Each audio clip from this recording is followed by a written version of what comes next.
So, today's video, the last of the year, I thought we could do a new Reddit kind of series. I keep getting recommended posts, you know me, on TikTok about people's like dating hell. And I found a Reddit thread, so I figured we could go through a few because I haven't been on a date in a long time and I want to remind myself what I'm not fucking missing.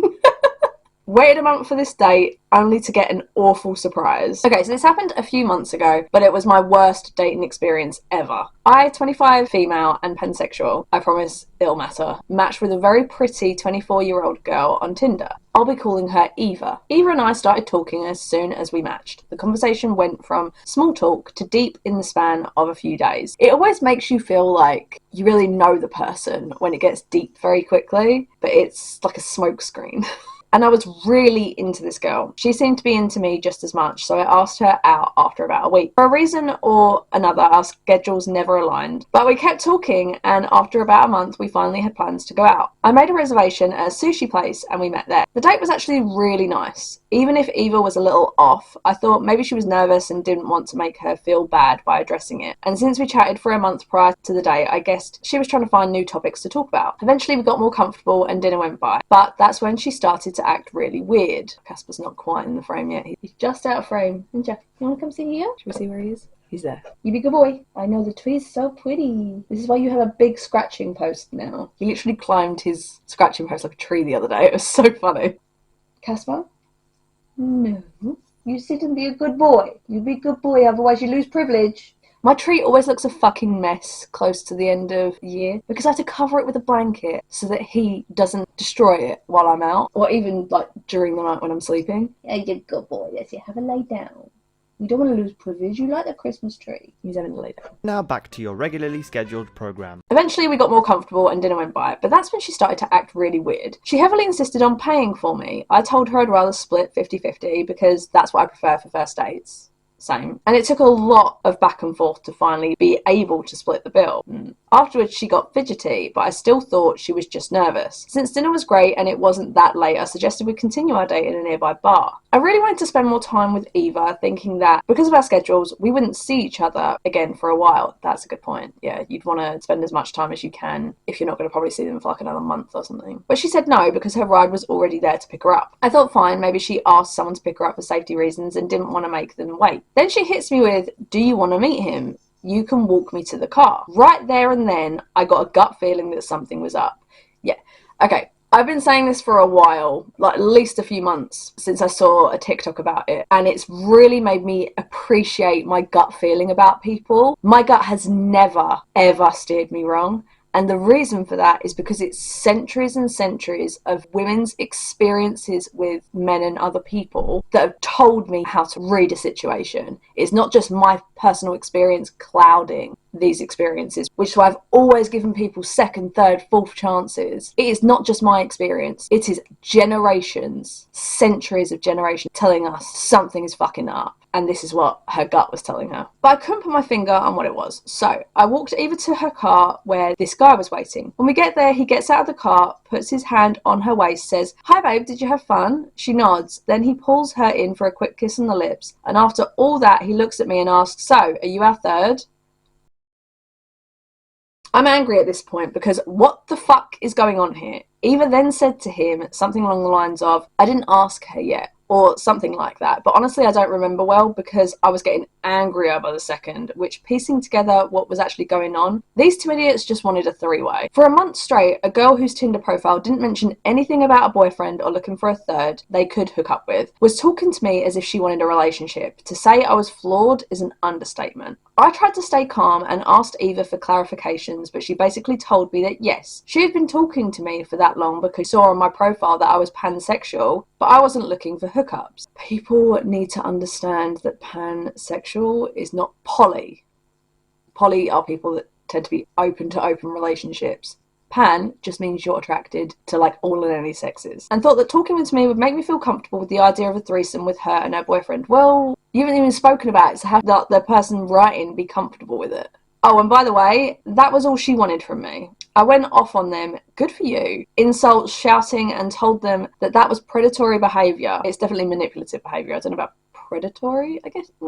predators prey, so yeah, I could see that. I also realised halfway through my rant that her being pushy about buying me dinner might have been another tactic to guilt trip me. Yeah, a lot of guys do that. I haven't personally experienced it, but I know a lot of people do experience that, where a guy will be like, no, I'll pay for dinner. And now that I pay for dinner, like, you have to come back to my place. Like, you have to give me your body for, like, repayment, basically. You cheap bastard. It's gross. It was a public parking lot, so some people nearby mentioned calling the cops on them. And with that, they pretty much fled the scene. I reported Eva on Tinder and blocked her everywhere. The way I felt used, betrayed, and dirty after this date was insane. Of course, I know I didn't do anything wrong, but damn, somehow I felt bad about myself. Yeah, because they dehumanized you into an object they could use for their own satisfaction. That's why you feel gross. I feel better now, and I'm just glad the few dates I went on after this were genuine, even if inconclusive. As a bisexual, it sucks so much how people will think that just because we're pan or bi or some other category under the bi umbrella, that we'll be 100% down with threesomes, and that even if we are cool with threesomes, we will also be attracted to their partner. I'm sorry that happened, and Eva and her boyfriend sound like total creeps. Like, they don't seem to realise that there are better and less deceitful and dehumanising, see, it's not just me that got that, ways to try and get a third for a threesome. Holy shit, that's absolutely repulsive behaviour. I'm so sorry that happened to you. I'm glad she reported them. You being a good boy. You want to come sit with me? Hi. Oh, I thought you wanted a head rub. No head rub? You do. Ow. Next one. I don't have a title. Here's yesterday's bad date. I recently just went on one of the absolute worst dates, I believe, of all time. So I decided, rather than drinking the memory of this date away, why not share my horrific date story with internet strangers who can laugh at my pain? I appreciate the story. So let's not waste any more time and get to my date with a smelly, lazy, hentai-obsessed leg beard. Wow. What a description. So this bad date story starts off about a week ago on one of my many tomb brain scrolls through Facebook dating. I take it back. Facebook dating is worse than Tinder dating. That is literally what's left. While scrolling, I encounter this good-looking, dark-skinned woman. I am black man, so I prefer to date black women, who we shall call Christina. She immediately caught my eye with an anime quote in her bio. We matched and started talking. I will spare you with all the boring combo details and just skip right to the bad date part. So we set up a time for a date yesterday. The plan was to hit up a sushi buffet, get some ice cream, and see where the night takes us. So I pull up to our house fully dressed and ready for the occasion and end up waiting around 25 minutes. That's already a bad fucking sign. I hate people that are late. If it is like genuine things like trains are delayed or things like that, but if people just can't manage their time for people that are literally waiting for them, cut that shit out. Text message after text message goes unanswered, and I would have driven away. And finally, I give her the "I'm leaving" text. At that point, text me back, "I'm sorry, I'm just getting out of the shower. Please don't leave. I'll be down in 10. Then she sends me a picture of her just getting out of the shower. Stupid tomb brain takes over again, and I forget all about the wasted time. Now, she wasn't skinny. She was a bit thicker than she appeared in her pictures, but I'm no small boy myself, so I don't mind. But after another 15 minutes, my date finally emerges in pyjama bottoms and a ratty t-shirt. When I asked her about her choice of wardrobe, she said, "I'd just like to be comfortable when getting to know someone." Yeah, there's comfortable is like jeans and a t-shirt, not pyjama bottoms. Also, if it's ratty, does that mean it's like ripped or something? I just think there's too much pressure on women to look their best when there's no guarantee it will lead to a second one. But don't worry, you will get to see me at my best after the first date. I honestly didn't know how to take that answer, so we just talked about anime and listened to some openings until we got to the restaurant. And here, my friends, is where we get to the interesting part. That wasn't interesting enough. At the buffet, things started well, at least for a time. But then I noticed she's an extremely messy eater. This person, I will say, he seems a little judgmental, I'm not gonna lie. Like spilling food and drink all over a ratty t-shirt, scarfing down plate after plate of raw fish, and spilling sauce and food bits all over her. When she noticed my stare, she just responded with a laugh and said, "I guess you can't take me anywhere." I was not amused and just contemplated what mistake led me to this situation. But somehow, it gets worse. Later on during the meal, we get to talking about anime again, as it was the only thing we seemed to have in common. Right, I don't know what it is, but I'm getting the feeling that she's turning up in like a ratty t-shirt and pyjama bottoms and being messy to see if he just wants her for her looks. I'm probably wrong, but I don't know, this feels like a "if you can take me at my worst, you get me at my best" situation, because I don't know, there's something about this. It feels almost calculated. But then she starts bringing up how much she loves yaoi hentai. Mind you, we are at the dinner table and she's talking about gay anime porn. I'm sorry, that's what that is. I genuinely had no idea, okay? Her explanation for this topic was, since I can't find men to love on me, I might as well watch them love on each other, okay? Then she started playing episodes of her favourite... Jesus Christ. Mind you, we were at the dinner table and she was going on and on about this hentai while playing it. Now people were staring, some with sympathetic looks and some with giggles. Well, if it's gay porn, that's kind of inappropriate. Why I didn't say something, I don't know. Maybe I was just wrapped up in the cringe and couldn't think straight. Just wondering why this grown-ass woman is playing hentai at a damn dinner table. But still, she didn't seem to get the hint and asked if I wanted to come back to her place after. No. I just got up from the table and walked away. She, of course, followed me out to the car and tried to get in, but I managed to lock the door. Okay, you can't just abandon her, though. Like, either take her home, get her out of your car and be like, I'm not interested, this didn't work out for me. Or, like, make sure she gets a cab or something, because just leaving her there is also not okay. Now, maybe it was a dick move to leave her at the restaurant without a ride, but I just couldn't. But the absolute worst part is she left a smell in my brand new car.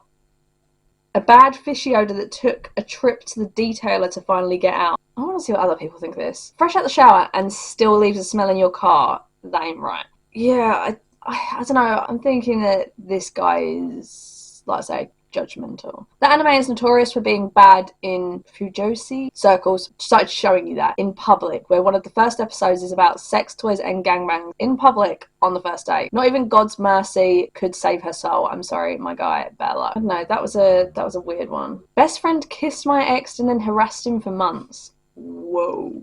I, 19 female, have been very non-confrontational my whole life and have let people walk all over me quite often. I am way better at setting boundaries and sticking up for myself now. This story finally made me angry enough to realise I needed to change some things. But for a while, it was really rough. The biggest instance of this was my best friend, Ruth. Me and Ruth were childhood friends. Oh god, this is going to be painful then. We had met when we were about 10 and stayed close since then. She was always short-tempered and outspoken, but I didn't really mind. Every once in a while, we would do something that really hurt my feelings, but I would always brush it off. Other friends weren't a huge fan of her, but I kept hanging out with her because I didn't really see a reason not to at the time. About a year and a half ago, I started dating a guy who I'll call Sam, who I absolutely adored. We had a lot of fun together and everything seemed to be going well until he broke it off after ghosting me for 2 weeks. I later learned that while he was ghosting me, he had started seeing another girl. About 3 months after our breakup, he tried to get back with me and I said no, but we resolved some things and weren't on as bad of terms. I wasn't about to get back with a cheater, but I still had a really hard time getting over it. I told Ruth this, and she seemed sympathetic. She had seen how giddy I was when he asked me on a first date. About 2 weeks after we semi-resolved things, I went to a small gathering at Ruth's house. To my surprise, in the middle of the gathering, Ruth announced that she had invited Sam. I was baffled and really didn't want to see him, but since I had hitched a ride with another friend, I couldn't really leave. I thought Ruth was trying to wingman me into making up and dating Sam again, but when he got there, she flirted with him the entire time. He wasn't super responsive, seemed uncomfortable given that I was there, but stayed for the rest of the get-together. 2 weeks later, another friend mentioned to me that Ruth had asked Sam on a double date, and they had seemed to really hit it off. Oh god.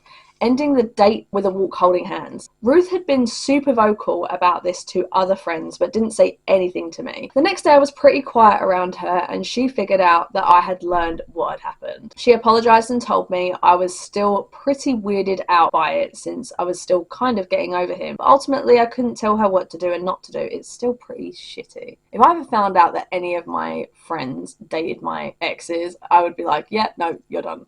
It's weird. It's like you're waiting for them to break up just so you can get a chance. She seemed to take this as me being completely fine with them dating and started to tell me details from their first kiss, their latest date, how it was to hold hands with him, etc, etc. I am super aware now that I should have at this point or much earlier told her exactly how I felt about things. I just stopped being friends with her, but I'm a pushover and let it happen. About a month later, they broke up. Karma. Karma is a cat purring in my lap 'cause it loves me. and she came to me first for comfort. I'll admit I threw in an occasional passive-aggressive remark, but let her talk to me about it still. At this point, she decided that he was her mortal enemy and would say all sorts of nasty things about him behind his back and occasionally to his face. I have to admit, it brought me a little joy to see him completely overwhelmed with angry texts from her. He deserved it, to a point. But it kind of got crazy. I'd say 50% of what she talked about for months was about how crazy he was. She still keeps tabs on him. He blocked her, but she still looks at his socials from time to time. That's really toxic. Since then, she hits on other boys I've dated. What is wrong with her? And tells me they can't take their eyes off her. We moved to different areas for college, so I don't see her much, thank fuck, anymore, but taking a step away from her has made me realise how absolutely crazy she is. It sounds like she's jealous of you. We are meeting up around Thanksgiving for lunch, and I hope she has learned some big lessons from living on her own, because man, she needs it. Don't you find it just a little coincidental that anyone you pursue, she pursues? Also, if others don't like her, that says it all. Lose their friendship, OP. She doesn't care about you. She sounds like a professional victim who likes to cause drama. Is it me? Am I the drama? I don't think I'm the drama. Yes. You're a lot more patient than me, and clearly everyone else who doesn't like her. I would have ended the friendship long ago. I was aware she was doing it, but I was too anxious of confrontation to say anything. Yeah, I could see that. Who needs enemies when you have friends like her? Literally. Okay, last dating story. These are interesting. Oh Christ, I can't make this up. So, date began wonderfully. I was clad in a long sweater dress, wearing my hair extensions, new witchy earrings, and my docs. Oh, I love that. You sound like someone I want to be friends with. Greet him, and he's wearing a flat cap, which is my strange weakness. I'm like that with beanies. I don't know what it is. It was lovely, and so was he. Oh. He made a comment on my breasts, and how he wasn't aware how big they were from my pics. 10 minutes into the date. Jesus Christ, that's quick. Fucking hell. This immediately set me off. Yeah, that's like a bull to a red flag. But I brushed it off. How do you brush that off? I probably would have just left. He said it again later that night. The fuck? Oh my god, what is wrong with these people? His mother called, which I told him to answer it. Okay, I've had a sister call someone I was on a date with, and rather than be like, oh, I'm really sorry, I can't talk right now, can I phone you tomorrow or something like that, he took the call and was on it for like 30 minutes. It felt like 30 minutes, I don't actually know how long it was, because I was walking around HMV and I was like, is he gonna put the phone down like anytime soon? I'm getting to the point of I might actually just walk out of the store and keep going. I was getting to that point because it was like, how are you still on the phone? Unless it's something obviously urgent, which it wasn't. It was about Christmas presents or something. Find out that he's the only person she has, which is heartbreaking. That's understandable. His family is pretty awful, so I feel terrible for him. He informs me that if he doesn't talk to his mother every day or every other day, she gets worried. This can be a good or bad thing. It's great to have such a close relationship with a parent, but I also worry about the future. I found out he's 42. Okay, it doesn't say how old she is. I excitedly announced that he knows the answer to everything. Hitchhiker's Guide to the Galaxy reference. He didn't understand the reference, so my nerdy heart was a bit crushed. That would have gone over my head too, but I think I'm a nerd in quite a few other sort of spaces, but unfortunately not Hitchhiker's Guide. He doesn't read much. I mean, if it's not your thing, I get it. I'm reading about 5 books right now because I like to switch back and forth. He also wasn't much into Marvel and MCU, which is one of my I want to be this person's friend, which is one of my biggest desires because I want to nerd out about the multiverse theories and the like. This is also stated in my damn profile. The evening progresses and I take him back to my place. After that first comment, we started watching Wednesday because he hadn't seen it. Things get steamy and I take him to my room. We're about to, how do the kids say it? No. Hit a home run? I have no fucking clue. No, who's ever said that? He goes to put a condom on, but he needs to use the bathroom. He proceeds to spend 20 minutes in there making every noise a human can make, followed by vocals. Excellent range, I must say. I'm laying there under the blanket, laughing under my breath, because this shit is so frustrating that it's funny. I'm not having sex tonight after that. I can't. I'm so turned off. And it's not his fault at all. The situation sucked. I was just cackling out of frustration then. I ended up getting dressed, making myself a pokeball, and making tea. Questions. Why did you take him back to your place with the red flags? Because I needed to get laid. It had been months and he was attractive. We were both ethically non-monogamous and he knew what I was looking for. Okay, fair. You sound cool. I'm married, so not hitting on you, but 8 years ago I would have dated you, but I probably would have had diarrhea too. Anyway, you're... Is that what was happening? No! What a twist! Yeah, she sounds awesome. ENM is not a term I nor my wife had heard of. How does it differ from poly? That's a good question. ENM refers to more of a sexual relationship with someone, while polyamorous people maintain an actual relationship.